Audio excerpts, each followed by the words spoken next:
part 2 of the course selection video process. So you might have noticed the location of the video has changed. We are now in one of our Spanish classrooms. So you see all of the awesome decorations and so on and so forth. So it's pretty cool. Alright, so to get going, I missed a few things from the previous video, and even though I had these sheets, I still missed them, so I want to cover them right now. When I was talking about the schedule, I was saying that we do have block scheduling, and I only mentioned Monday, Tuesday, Wednesday, and Thursday. We do have classes on Friday as well. Friday, the schedule just alternates between the two class periods. So one Friday you're going to have blocks 1 through 4. The next one, you're most likely going to have blocks 5 through 8. So we do have classes on Friday. I know for a second you're thinking we were having only 4 days of school, but we have 5. The other thing is that after school, we do have extracurricular activities. And even during school day, whenever we have an early release day, it's also a club day. So automatically within the schedule, students have to select 2 clubs that they want to participate in. And our clubs range a lot. We have like the Harry Potter Club, and then we go all the way to like the Science Technology Club, anime, all these other crazy clubs, and ping pong. But they change every year, so keep that in mind. Also after school we have tutoring hours, so every subject area has tutoring from Monday through Thursday after school. The teacher may change in that subject area, but subject area tutoring is available every day after school, Monday through Thursday. Also, the Office of Student Services, which is the office that I'm a part of, includes the school counselors, the ESE specialist, the registrar data processor, and the assistant principal and the executive secretary of the board. Assistant principal of curriculum, I should say, because we have 2 of those. 2 assistant principals. We all make up the Office of Student Services, and we have a website that you can actually visit. The URL is bdchsstudentservices.weebly.com, and I think that's where these videos might also be housed, but I'm not sure. So it's BDCHS Student Services all together at Weebly, and Weebly is W as in walrus, E-E, B as in boy, L-Y.com. There's a lot of awesome information on there, so definitely peruse it all. And within the academic tab, there's a drop-down menu, and one of those options is graduation requirements, and that's what this video is going to talk about. Also within the academic tab, it talks about dual enrollment. We're going to be talking about that. And there's also an area for advanced placement. So, be ready for this information. Okay, first off, with graduation requirements, and you really need to pay attention to this because it's critical that you accomplish these areas in order to graduate, okay, these requirements. So the first one is that students, so breaking it down, some of you are incoming 10th, 9th, 11th, 12th, so you're coming from different areas. But basically, every semester, you earn credit, okay? And a school year is composed of 2 semesters. So 1 semester of a course, say English 1, you're going to get a half credit from that. If you take the English class the full year, which is what happens, you earn another half credit. So totally, the whole year, you earn 1 credit in English. Okay? And that's critical, because for graduation, you need to earn 4 credits in English. Credits, so 4 credits, that means 1 a year.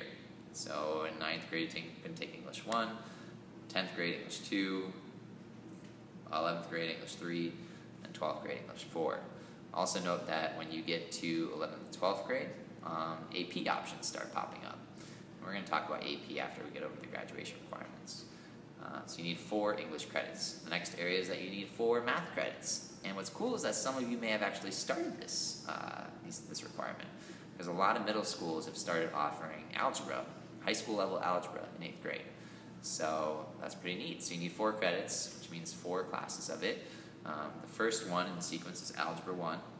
Then how we do it, different schools do different things, but we do Algebra 1, then the next one is Geometry, and then after that, Algebra 2 is usual, as typical. But if students really struggle with math, they could either do Math for College Readiness or Algebra 2, and then the next year, they either take Algebra 2 or continue on with the math sequence with Pre-Calc or Calc or so on and so forth. So depending where you're at, it would what class you're taking right now, it would delineate what course you take next year. The next area is science. So you need 3 science credits. And all students at Brooks, you at least need bio, and we want you to take chemistry. Okay, so 2 of those 3 credits are already set for you. Okay, the 3rd credit varies, and those options will be on your course selection sheet. So you need 3 credits or 3 years of science. The next category are social sciences, and they delineate them specifically. So you need 3 credits. 1 credit is world history. Students typically do that in 10th grade. The next credit is U.S. history. Students typically do that in 11th grade. And then the next credit is a combination of 2 classes. So for half of that credit, you need U.S. government, and then the other half of that credit is economics. So combined, it equals a full credit. And students typically take that in 12th grade. Okay. So we just went over English, math, science, and social sciences. Okay. Those are the core areas. But there's also a couple other areas. So students need to take 1 credit of a PE health course. We offer HOPE, and HOPE is health opportunities through physical education. And typically students take that in the 9th grade year. Okay. There are a couple other routes to gain that requirement, but HOPE is the most typical. Okay. Students also need 1 credit of a performing, or fine art, or practical art, or speech and debate class. Okay. You just need 1 credit of that in order to graduate. The other area is that you need a full online course. So a full online course, it sometimes gets confusing, but what they're saying is that if you take a class that's typically a full year, let's think algebra. Algebra is a full year course, full credit course. In order to meet the online course requirement, you need to take the full course online. If you take half of it, it doesn't count. You do the full year.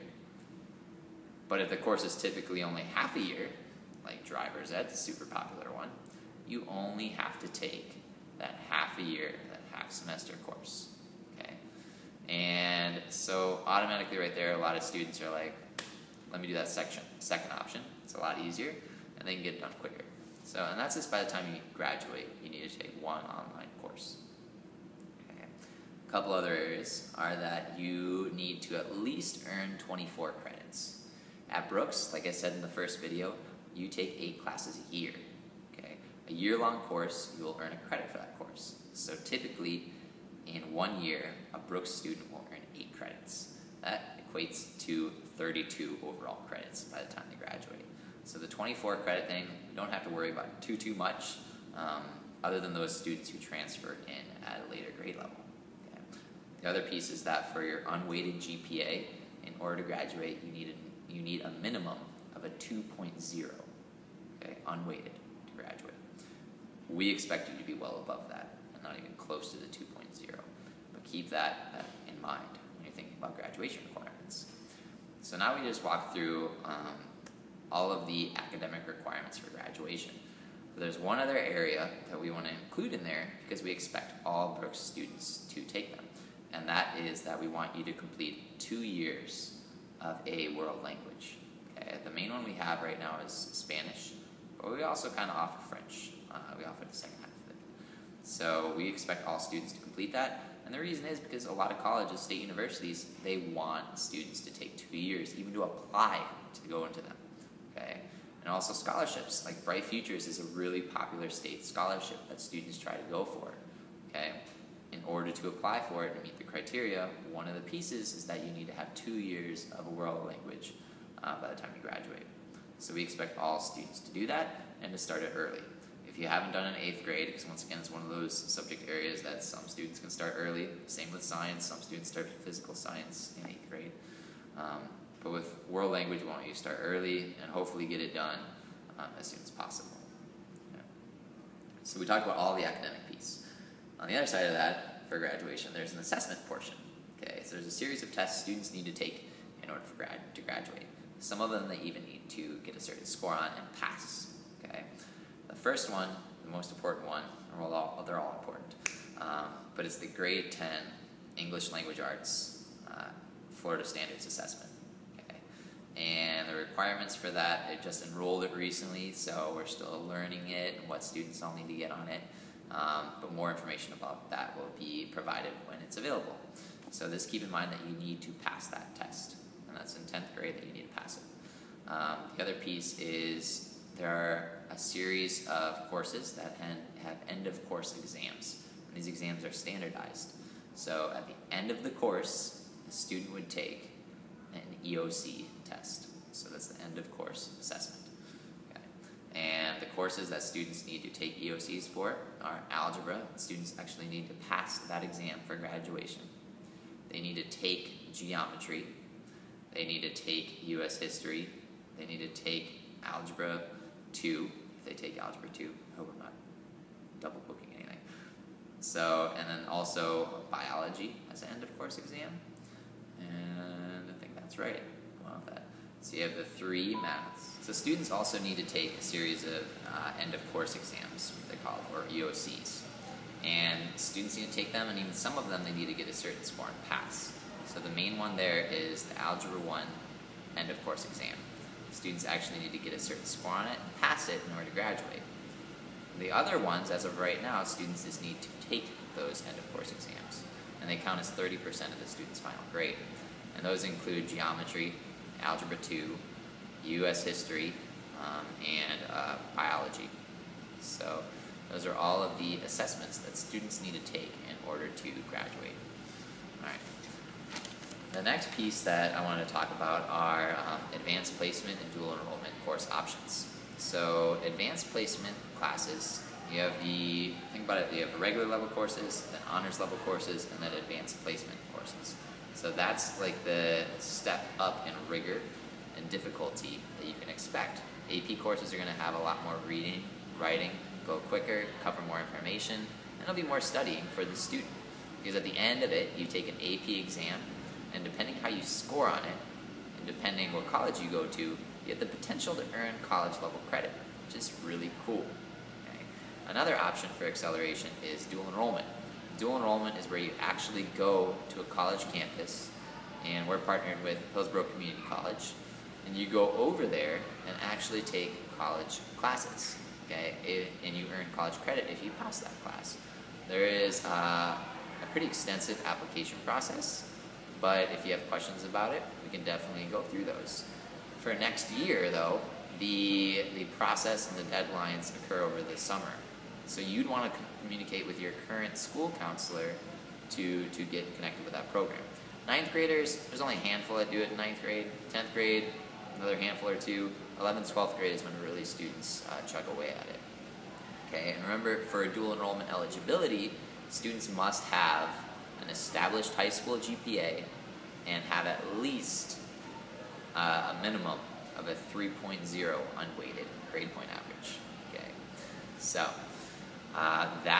we just talked about a lot of the graduation requirements for everybody, which include academic and both assessment. We talked about advanced placement courses and also dual enrollment courses. So that completes part 2 of the course selection video process. And I hope you enjoy the rest of the videos. Take care.